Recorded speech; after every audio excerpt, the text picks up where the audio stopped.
So guys আজকে আমি cream বানাবো মুখে।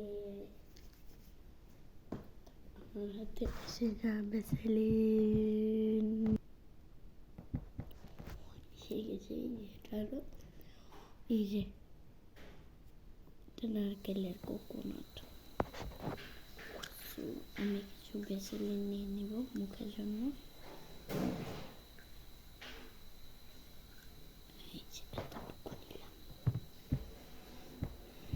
বেশি নিচ্ছি না, বেশি নিলে বেশি হয়ে যাবে। এখন আমার হাতে এসে লোশন, এই যে লোশন এসে গেছে। আমি কিন্তু এই যে অ্যালোভেরা প্রোডাক্টের লোশন ইউজ করছি। এখানে একটু নিয়ে নেব। সো একটু ভালো এতটুকু নিলাম, এই যে রেখে দিলাম। এখন দুইটা একেবারে মিক্স করব।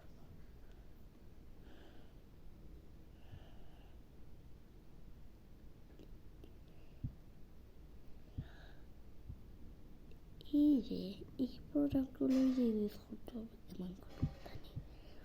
আপনি আপনাদের ভ্যাসেলিনের যে কোনো প্রোডাক্ট, কোনো যে কোনো লোশনে ইউজ করতে পারেন। এই যে এখন আমি মুখে দেব,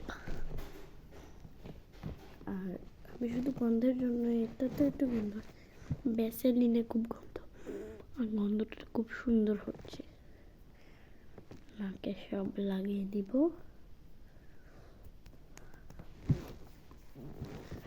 এখন আমি পুরোটা মিক্স করব।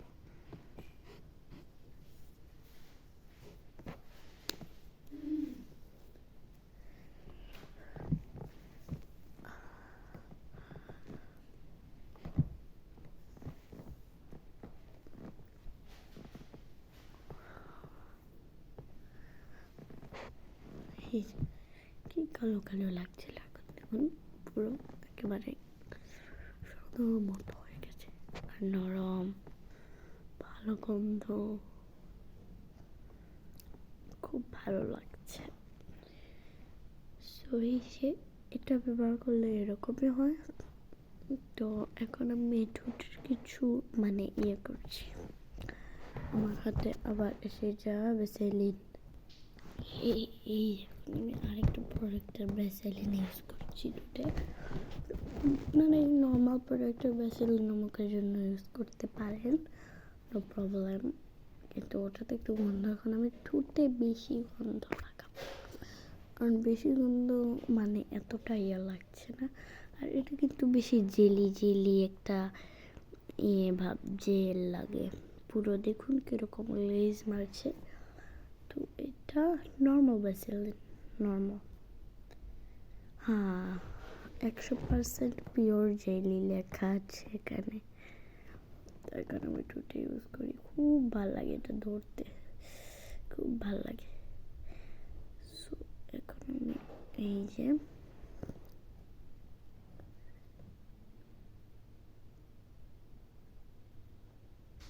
এটা দেখলে খেয়ে যেতে ইচ্ছা করে।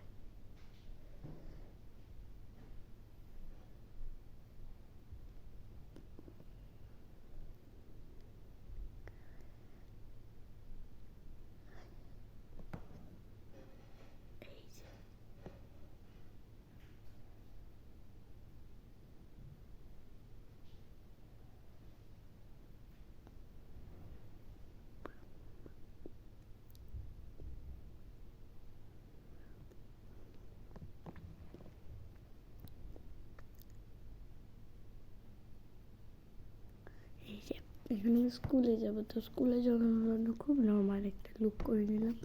ঠোঁটের মধ্যে একটু গ্লেজি গ্লেজি ভাব, ভ্যাসেলিন দিয়ে ক্রিম, খুব একটা নর্মাল। সো এই যে, তো আজকের জন্য এখানে বিদায় নিচ্ছি। Bye guys.